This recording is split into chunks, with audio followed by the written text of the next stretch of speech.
Aquarius, third time is a charm. I want you to know the first 4 minutes of the very first time I tried to record this, I could not stop yawning. The second time, my honey just pulled up, opened the door, just disrespectful. Nosy ass. Love it. I've already shuffled. I've already flipped the card for the bottom of the deck. We're just gonna get back into it. This is the card that you had on the bottom of the deck. This is strength. What I like about this card is that it shows the true finesse that it takes to have real strength. So, strength for a lot of people is having a lot of power, is having a lot of control. What you don't understand is that control isn't necessarily power. Using force isn't always an indicator that you're powerful. Sometimes it's just a measure of the weakness of those around you, or whatever their experience it is. It doesn't make them weak, but their choice to either submit, what have you. Also, sometimes you have to understand that you will get more using the power of being respected, the power of being loved, the power of being honorable and noble, having true leadership skills and showing compassion. Sometimes those are things that are going to get you further than just sheer force. So understanding a person who, shows real power is a person who does that by basically demanding respect through mutual understanding. Um, if you look at the card, you see this boat is trying to finesse through this. It's like a, what you call that? Shit, I can't think of the word. But as you can see, they're finessing this big ass boat through basically this canyon. That's the word I was looking for. And it's basically all about being able to navigate a situation with intricacy, doing it delicately so that you don't crash the fucking boat, right? You don't want to drive the boat and end up crashing. So, as you can see, the card talks about emotional stability, endurance, and resolve. This is finding a way. This is being emotionally stable, meaning that you're not seeking sheer force and power and to control people. You are able to show compassion. You are able to display, true strength through discipline, true strength through integrity. So that's at the bottom of the deck, just some energy that surrounds us right now. First card out, which is a message from Spirit. We are going to keep it simple. We're going to keep our little 5-card spread here. I did get a suggestion for clarifying cards, so I definitely will move into that. I don't know that we're just going to start during this month, but it could be next month. Could be this month. Who knows? First card out, message from Spirit. You have Ursa Minor. This is 6 of air. So there's Ursa Major and there's Ursa Minor. This is... It's basically a card that's it's a detachment from that tiger parenting where they're like super just on you all the time, or you have a really intimate connection with your family, or there's a person, a loved one that you have that you feel extremely accountable to, or like your identity is enmeshed with who they are. This is a card that talks about figuring out who you are truly, not who you are as a wife, not who you are as a student or as a mother, or any of those titles. It's figuring out who you truly are as a soul, what your soul system sent you here to do, to heal, to recover. It's deeper than that. My asthma has been flaring up also, so I just want to make you guys aware if I sound wheezy. Sorry, my bad. But yeah, it's basically saying it's time for you to tap back into your primal existence.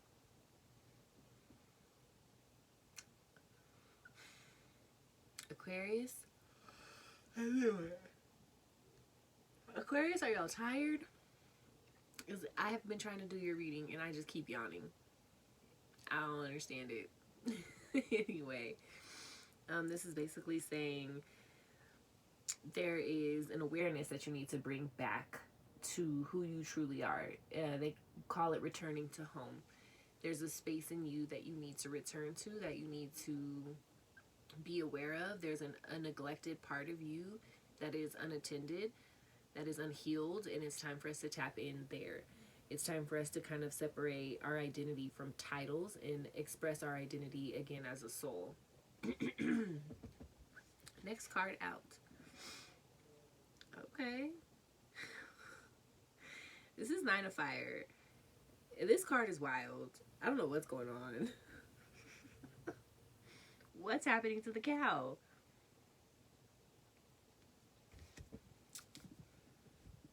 Ritual, ceremony, and sacrifice. Okay, so maybe the cow is sacrificial. Sorry, little cow. I don't eat meat. That's them. Nine of Fire, as we know, is a card of extreme resilience, having to push forward, having to exert, having to exert an extreme amount of force or pressure into a situation in order to see its success, in order to see it through. Excuse me. I feel like for some Aquarius, it is time not only to exert a lot of energy, but as the card talks about, getting back into ritual, making sure that you're up on your protection practices, making sure that you are tapped into your abundance and manifestation rituals and practices. Getting back in touch with, your altar space. Are you honoring your elders? Are you, are you basically keeping up, even if your ritual has nothing to do with spirituality, even if it's the way that, it's a certain book you read in the morning, or there's something that you do ritualistically, it's tapping back into those things. It's also understanding that with that Nine of Swords energy, there is going to be a sacrifice of energy, of time. God damn, Aquarius. I'm so sorry, guys. I'm sorry. There's going to have to be a sacrifice of, what I'm picking up on is basically the sacrifice of, again, you're going to have to shed a lot of the things that make you who you are, your title, your status, and you're going to have to redirect that attention into who you are as a whole individual, including spiritually, which is going to include ceremony. So maybe this is daily meditation. Maybe this is chakra work. Maybe this is crystal healing. This could be going to a float tank, whatever it is, to get back in touch with your ceremony. I know Easter just passed. For a lot of people, it's an important time. It's a time of resurrection. If that's your thing, if that's what you believe in. So for us as a collective, I think that we're experiencing that energy of like, okay, this is a ceremonial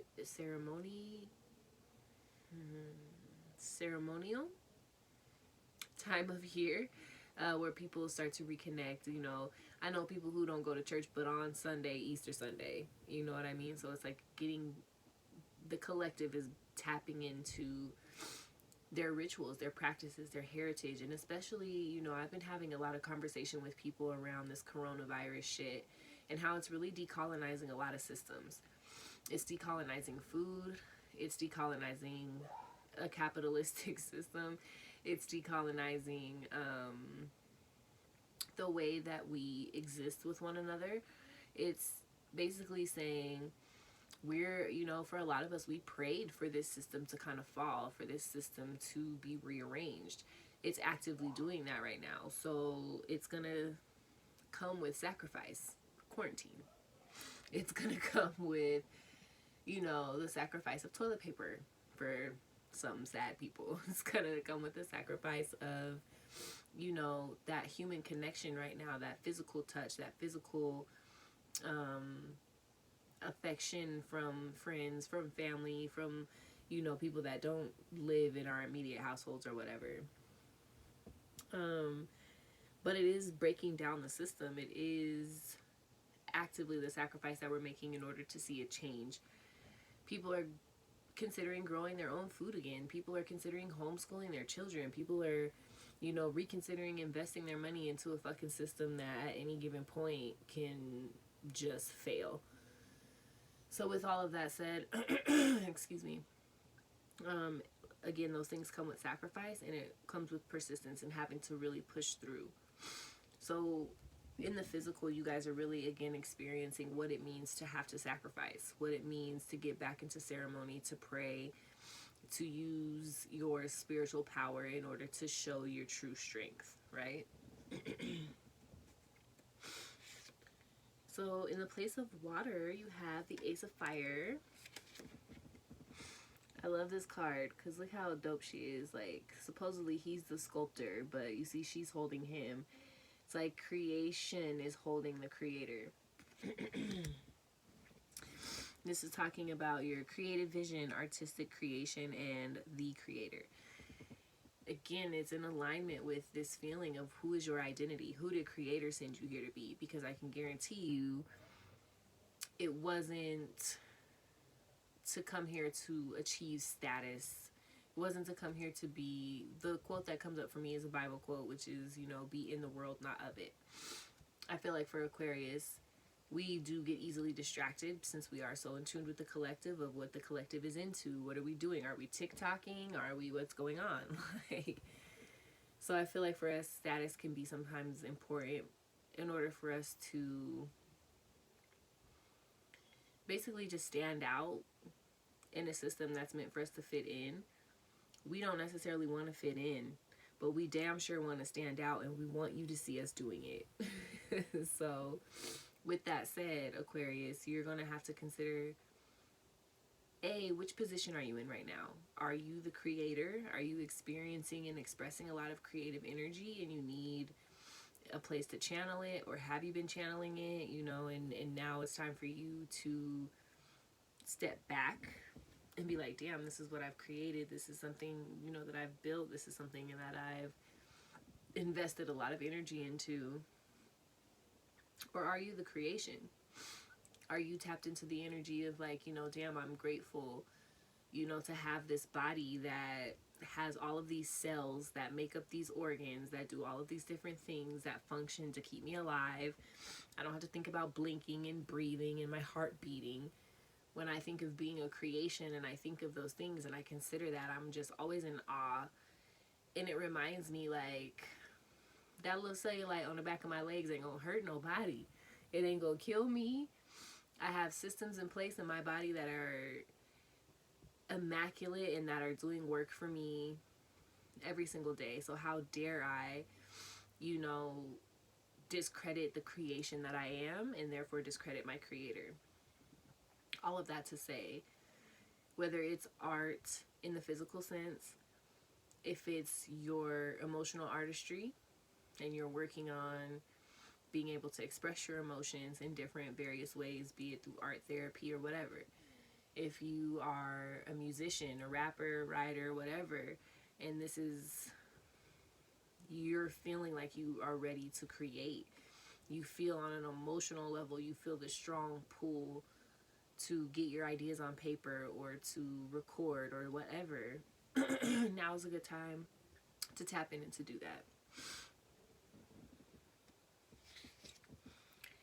And in the space of air, you have the Emperor, which is the card of Leo, apparently in this deck. I think it's just the constellation of Leo. Because if we're going to go through traditionally, we already have strength on the board, which is Leo, which would mean that you got Leo twice. You can see Shawty third eye is popping. Like, she got a whole fire beam coming out. The Emperor, as we know, is someone who gets shit done. They run the kingdom, no questions asked. This is not a person who is going to negotiate. This is not a person who is fickle and does not know what they want. This is a person who is well aware of what they want. They think very clearly about what they want, and they know exactly how to get it. They know the tools that they need. They know the people and the resources that they need to acquire in order to get the job done. If that's how you feel, go do it.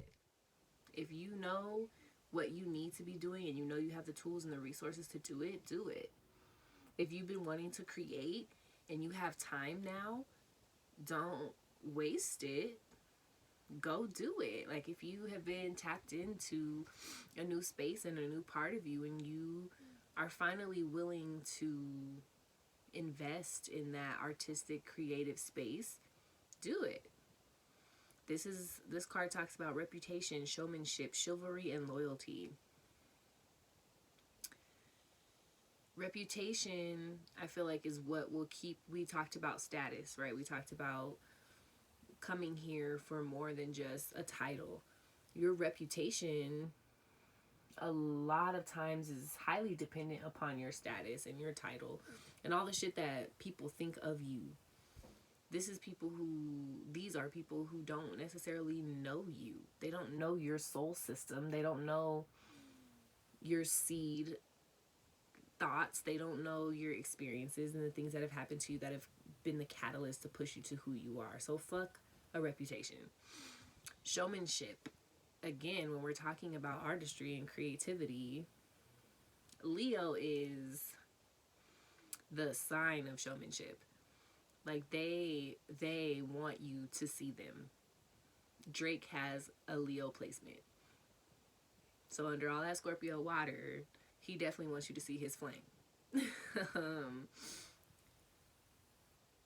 This card also talks about chivalry and loyalty, which to me, this is basically, again, saying it's cool to be chivalrous and it's cool for you to pay attention to and take, people's advice or their criticisms or their critique. It's all good and fine and well to do that. And also, you have to be loyal to this identity and this person of, that you came here to be. You can't allow niceties in cultural and societal norms to box you in and keep you from chasing your dreams. Last card out. Okay.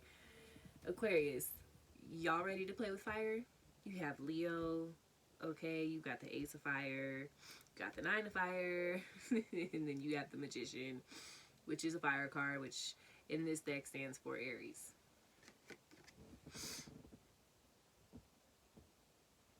Aries is pretty. All those flowers. Leadership, impulse, innovation, and opportunity. You are, as an Aquarius, responsible for the collective. We are basically the keepers of the weird ones. We make sure that society as a whole, the outcasts, the unwanted, the people who are seen as less than, everybody is included. We are the most inclusive sign. We love everyone. We also are typically the weird ass motherfuckers who are in the margin somewhere living a fringe lifestyle. With all of that said, though, when you think about this entire spread and it's talking about creativity and putting your artistry on display and your showmanship, your confidence, this card is talking about innovation.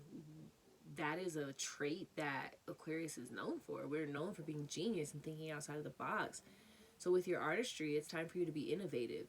It's time for you to lead. It's time for us to take the collective into a new space where creation energy isn't harnessed in a workforce. It isn't utilized to propel the dreams of CEOs and all of these capitalistic and corporate Johns who basically benefit from all of our again, creation energy, all of our source material. It's time for us to lead a new charge which allows the freedom to be what the fuck you want to be, to do what the fuck you want to do. If you want to be a 45-year-old, art therapist, rapper, writer, producer, painter, tarot reader, pole dancing, clown on the weekend, by all means, it's time for you to be the leader of that. Okay? We are basically going to show people how to take those tools and take their manifestations and bring them into reality. How to appropriately use that magician energy to create, truly, to create the life that we desire, and not just as an illusion, to really, truly create it. In order to do that, it's going to be ritualistic. You're going to have to do this every day. You're going to have to stay prayed up. You're going to have faith over fear. You're not going to have an opportunity to choose both. That's why the strength card came up. You're going to have to choose strength over and over and over again during this process. It's also saying that with this opportunity, again, to display your talent and to display your use of tools, you're also putting your mastery on display, and your showmanship, right, is going to come in the form of all of the things that you have learned to do well and that you have been divinely guided toward embracing and toward showing and toward, you know, incorporating the collective and allowing them in to see who you are and allowing them in to see what your talents truly are. As an Aquarius moon, like, this whole YouTube shit was crazy for me. I was like, no, I don't want to do that. And then everyone was like, no, you should do it. And I can tell you, it's been weird. I still get nervous. I'm sitting here talking to my phone, which is looking back at me with an image of myself. And, you know, praying that I'm able to tap in with people who I've never met, people who I have met, people who have expectation of what this should look like. And I was like, listen, fuck it. What better season to do it? Aries. Why not? You know? So for you, this is giving you that same sort of push, that same energy. I feel like a lot of us as Aquarians, we are already outside of the box. We are already doing shit that is different anyway. So there's no reason for us to harness and for us to kind of limit and contain ourselves to one version of something, especially when we're trying to figure out our place between creator and creation. We're trying to figure out and navigate tight quarters. We're trying to figure out the balance between intricacy, wisdom, and taking control without force. With all of that said, my beautiful fellow air sign Aquarians, I love you guys so much. Being an Aquarius moon is really dope for me, being an Aquarius rising, because I love the idea that I'm hella in tune and tapped in with the collective from a distance. I'm able to do my thing and be a part of this, you know, culture, be a part of this society without having to truly give myself away. So with all of that, you know, I'm honored to share this Aquarian air placement with all of you. And I do truly pray that freedom finds you wherever you are, in whatever form and fashion that takes. I really do want your feedback as far as if you guys like the videos, if you want them to be longer, shorter, if you want me to stop fucking yawning. Let me know down in the comments below. I did have a request to clarify. Like I said, I don't know if I told you guys already, but we may or may not start incorporating that this month. With all of that said, I love you and keep it groovy. I look forward to seeing y'all next month.